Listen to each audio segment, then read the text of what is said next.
Hi everyone, welcome back to the podcast. It's Friday. Yes, yay. It's Friday for you guys, but it's still Thursday for me. It's Wednesday for me because I'm recording this a bit ahead because I have a couple of things happening for me, so I can't exactly do it on the day before. So happy Friday to all of you who've tuned in just now because we've released it on Friday morning. I hope you had a wonderful short week and you're looking forward to your weekend. And the month is almost also over and we're running into November. And for all of you who are there in the US, Thanksgiving is around the corner. Halloween is around the corner. I'm sure you're looking forward to Christmas too as we turn out this year and we move on to the next. So, what were we talking about yesterday? We were talking about yesterday about Iago Forte and the whole concept of para and his personal knowledge management ideas which he's shared, especially it being digital. Then he talks about it extensively in his book, which he came out with, which I strongly urge you to read. Hopefully, Kesav has picked up on what I'm talking about and has put the relevant book on the screen somewhere or on the thumbnail at least. And you guys will know what I'm talking about. If not, the book is called Build a Second Brain by a Tiago Forte. Tiago is Tiago, Forte is Forte. And in that book, he specifically talks about something called the code technique. Remember this, your mind is for having ideas, not for holding them. That's a basic tenement, what he's talking about. And in this book, he talks about the para technique, which we spoke about yesterday, where the ways you can organize your digital information and how to manage your digital information, which you do have in your various platforms. And we spoke about the importance of note taking and all that. But in this, he goes further to explore about this idea of code. What is code?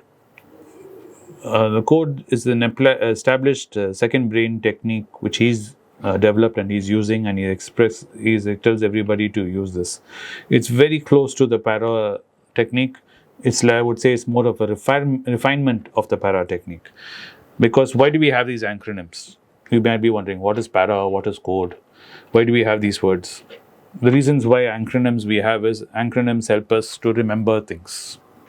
If I did not put an acronym on something, like all of us know rainbow, Vibgyor. We are taught this in a young age, and anyone asks us what is the colors in the rainbow, we'll know Vibgyor and we can immediately say violet, indigo, and we can read it out and we know it. That is the strength of an acronym. So he created this acronym code, which is far more effective than para for the simple reason. Code is capture, organize, distill, and express. Let me repeat this. Capture, organize, distill, and express. So he's taken this para thing. He's kind of like put it together in a more refined nature in this book, which I recommend again you read. And he talks about each one in depth in a different light. Little more than just digital. He explores it in a human level, and he talks about it in an everyday issue. So first thing is capture. So capture is closely related to project. He says this involves retaining information that resonates to you.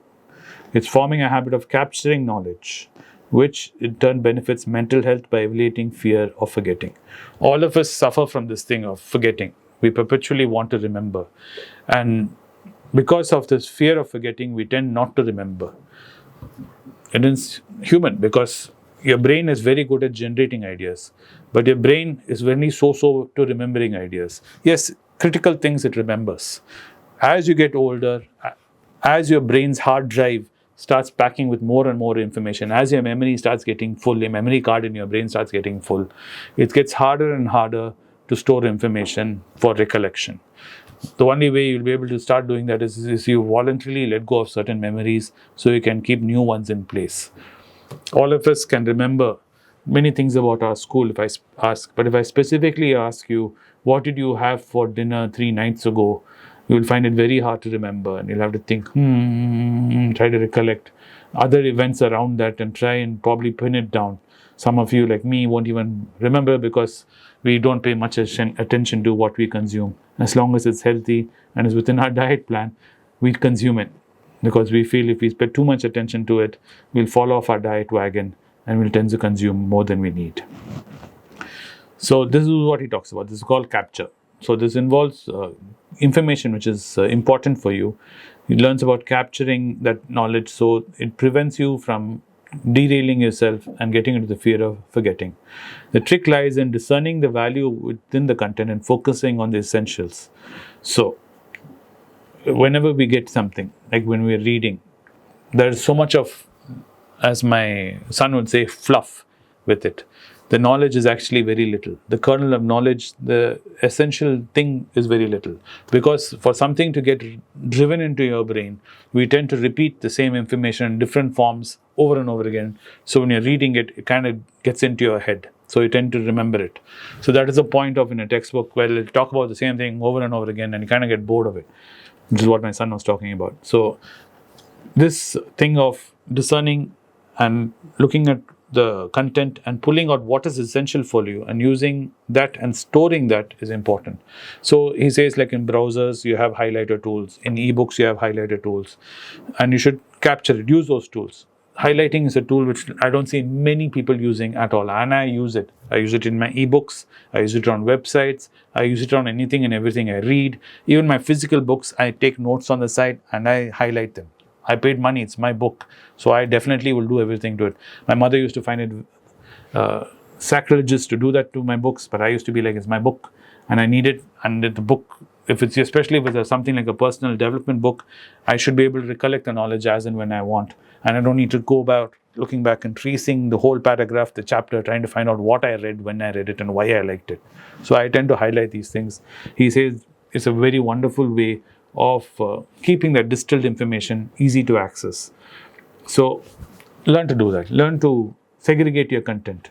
You don't need to throw the rest away, but highlight what you think is important, what you're reading, capture it, make clips, put those clips into boxes and save them. You can even take screenshots. Take a screenshot of a web page which you're reading on your phone, highlight what you like in it, and store it in your photographs, and organize an album saying articles or clips which you want to refer to, any data you want to refer to. So that is what capturing is about. The second in code is organize. Organizing is capturing and taking it to the next step. This is for people, once you've learned how to highlight and all this, is to start organizing this data. So when we're talking about organizing, that's when the whole para system falls under this section, because para is projects, areas, resources, archives. So this whole thing, para, is about organizing. So in this, he talks about taking your data and organizing it in a methodology which we spoke about in the previous podcast, which is the para, which people who missed it, I suggest you go see that, because I don't want to repeat it for people who have already seen it. So this is what para is about. So he talks about using para to help you organize all this data which you've been capturing. Third, which he talks about, is distilling. Distillation is something which we talk about in chemistry.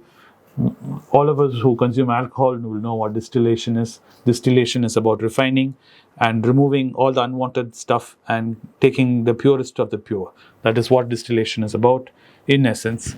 So he talks about applying the same kind of idea to your knowledge which you have captured and you have organized. He's saying to retain the essence of it, you must revisit your notes and keep trimming the unnecessary parts. All of us keep doing this. You'll see this especially when barbers are cutting hair. They'll first do a basic trim. With a buzz trimmer, they'll do a basic trim. Then he'll get on to the scissors. He'll work with you on the scissors. Then post cutting with the scissors, he will finally dust everything off. Then you'll have the trimming scissors, which will be a serrated kind of a teeth scissor with teeth on it. So he'll sit and he'll cut you with that, and he'll finally finish you off with the final trim.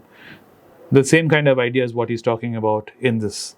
He says you must progressively keep on looking at your data which you have captured and you have organized, and keep trimming the fat, as they say, till you're left with the lean meat, which is the kernel of truth. He says that is what you've been working hard for. And the more you do that, the funny thing is the brain, as you read it more and more, will start sticking to your brain. It'll start sticking to your knowledge, and it'll become from a short-term memory, it'll become a long-term memory. That is the whole effort of the second brain, is to convert your short-term memories which you're reading, to convert them into long-term memory, so you can always rely and pull them back whenever you want them. So this process is important. The fourth part which he talks about in code is called express, which is the final step, which is sharing, which he also talks about in para, which is the last one in para.